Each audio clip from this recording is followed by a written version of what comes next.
Ka thonë pejgamberi sallallahu alaihi wasallam se cili musliman e ka obligim me dhonë sadaka. I kanë thonë nëse s'ka muslimanit çka me dhonë sadaka. Ka thonë pejgamberi sallallahu alaihi wasallam nëse s'ka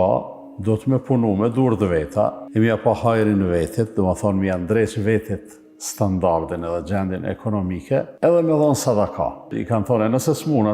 s'munët me punu, ose punon po si mjaftojnë për me dhonë sadaka, po i mjafton koha, atëherë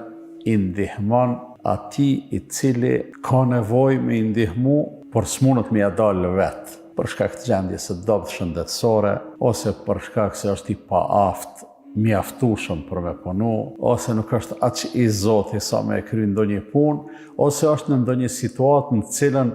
rrethonat nuk e lojnë me punu sa për me mbijetu. I thojnë prap, e nëse nuk mundet edhe këte me e ba, thot pejgamberi sallallahu alaihi wasallam, le të punoj punë të mira. Që do në thot se bile vetit le t'ja sheh hajrin, nëse s'mundet dikush me ja pa hajrin, dhe le t'i kursej të tjerët nga e keqja e vetës, se kjo në një aspekt do t'i mjaftoj ati për t'i llogaritë si sadaka.